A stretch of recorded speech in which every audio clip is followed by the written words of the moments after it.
LEGO's double VIP points promotion returns, a new Jane Austen tribute gift with purchases coming, the BrickLink Designer Program Series 8 finalists were unveiled, including an awesome university building, and we got official reveals for Jango, Fett's Starship and the Icons Shelby Cobra. All that and more in the next 10 minutes. Let's crack on, shall we? And first up, LEGO Insider's double points are back. From June the 19th to the 23rd, we're going to have double points period on all LEGO purchases, meaning you earn twice the reward points on everything.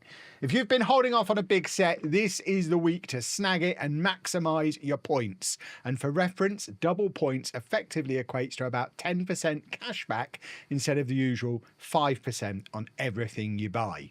And if that's not enticing enough, LEGO are also launching a new gift with purchase during the same period. So from June the 19th to the 27th, spends of over $150, or I think £135 in the UK, on LEGO at the LEGO store qualify you for the Tribute to Jane Austen's book set, which is number 40766. It's a 361-piece 18+ vignette and is the latest in LEGO's literary tribute series, following on from previous sets we've had for Galileo and Jules Verne. It features a mini Jane Austen figure in a quaint Regency-era study, complete with a writing desk, a bookshelf, a piano, and even framed scenes from Pride and Prejudice on the walls.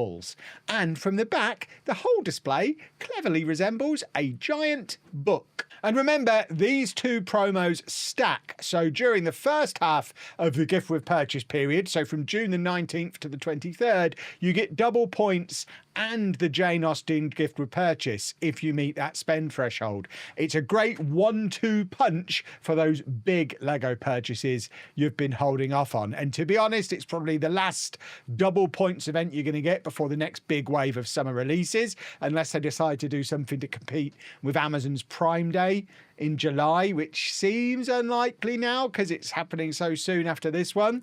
It also makes this probably the last chance to order any of the sets that are retiring at the end of July. I made a video about that just the other week. And even if it's sets that are retiring at the end of the year, you're not going to have too many more opportunities to buy them on double points either. So for those big ticket ones that you've been holding off on for a deal, I'm thinking Diagon Alley, Orient Express, Daily Bugle, the big expensive sets that are retiring at the end of this year, this is going to be one of your last opportunities to get them on double points. So let me know down in the comments what you're planning on picking up next weekend, and for goodness sake, don't buy anything from the LEGO store before then. That would just be silly. We've also had the Series 8 finalists of the BrickLink Designer Program announced at Brickworld in Chicago. Very jealous that I wasn't at Brickworld in Chicago. We've got 5 fan design projects that have been selected to become limited edition sets next year, and the lineup has the community buzzing. The finalists are Brick Railroad, a diesel electric locomotive,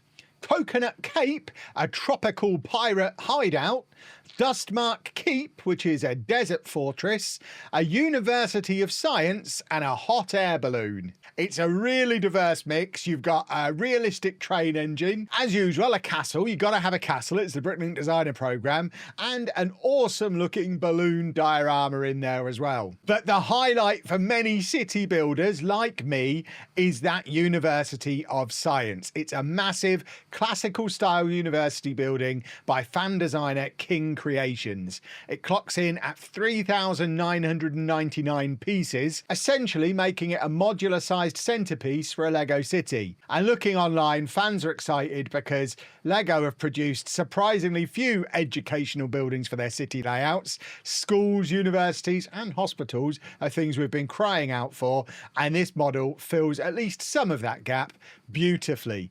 The university opens up to reveal lecture halls and staircases inside, and it can fold closed to look right at home alongside modular buildings, despite not being an official modular, but it is compatible scale with the modulars. It's truly a dream set for those wanting to expand their city with a campus or museum-like structure, and it's a must buy for me. And then looking through the rest of the finalists, Coconut Cape delivers Pirates of the Caribbean vibes with its shipwreck cove and lush palm trees. And remember, by the time this comes out, there's a rumoured new Pirates of the Caribbean set we'll have had as well.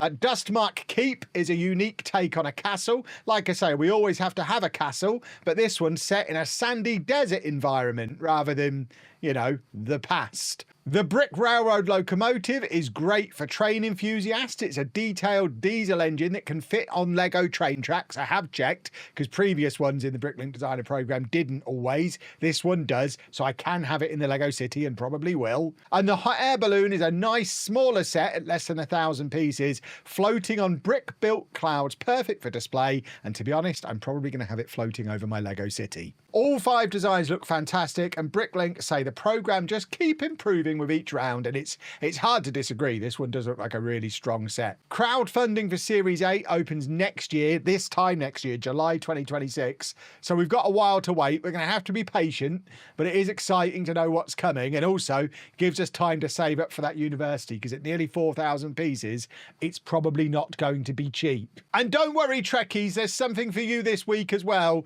We've had Jango Fett Starship set number 75433 officially revealed, marking the first Jango Fett Slave 1 playset in over 2 decades, hot on the tail of the UCS version that was released back on Star Wars Day. This is a play scale version of that famous ship, similar in size to Boba Fett's Starship. I know what all this means. It includes 707 pieces and comes with 3 minifigures: Jango Fett, young Boba Fett, and something called a llama Sue, which disappointingly doesn't seem to be an actual llama, but it is a brand new Star Wars figure, which I know gets some of you lot, gets your juices flowing, doesn't it? You love a new Star Wars figure. The set's priced at $69.99 in dollars and euros, and I think a little less than that in pounds, and is slated for release on August the 1st, so not long to wait. Adds on to that already very long list of August the 1st sets. And then shifting gears, literally, to Lego icons, we've got the Shelby Cobra 427 SC. I'm a car guy, honest. This has been officially unveiled, and it's a beauty for the car enthusiasts. It's a 1,241 piece model recreating the legendary 1960s American sports car, complete with Shelby's signature blue body and dual white racing stripe. The set's going to retail for $159.99 in dollars or $139.99 in real money, and launches on July the 1st, so a little bit sooner than the Star Wars one. It's an 18+ set and part of the Icons Vehicles line, so it's designed to be an accurate display piece measuring about 13 inches long. The designers clearly went all out, capturing those sleek curves and aggressive roadster stance. I may be using the words from the official marketing material here. The Cobra is filled with details and functions. It's got working steering, the doors, bonnet and boot all open up.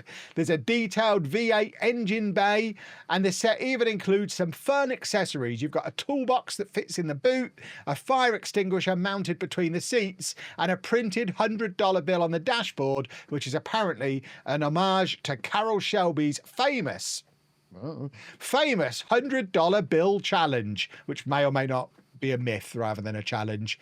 And there's also a trophy for when you win, I guess. I do like a trophy. It's the same scale as previous sets like the Mustang or the Porsche, so it's going to fit nicely next to them on a shelf if you collect these cars, which I know a lot of you do. Whenever I don't mention the cars, everyone says, Kev, why are you not mentioning the cars? So here I am mentioning a car. It's the kind of set that appeals not just to adult fans of Lego, but also car lovers who might be new to Lego. And it does make you wonder why they didn't try and sneak it out before Father's Day rather than just after, because it would be a great gift for the dads, wouldn't it? So if you're into the Icons Vehicle series, the Cobra is probably already on your wish list, and you've not got long to wait because it's out in like 2 weeks. And that's your lot for this week's Lego news. We've had the announcement of a double points weekend and a nice looking Jane Austen freebie. We've got fan designed future sets and newly revealed models from a galaxy far, far away, and the racetracks of the 1960s. Now I want to hear your thoughts. So we have a question of the the week. Which announcement excited you the most? Are you planning a purchase during that Insiders weekend to grab the Jane Austen set? Or maybe, like me, you're super hyped for the BrickLink University, or maybe the new Jango Slave 1, or maybe it's that car. The one for the dads.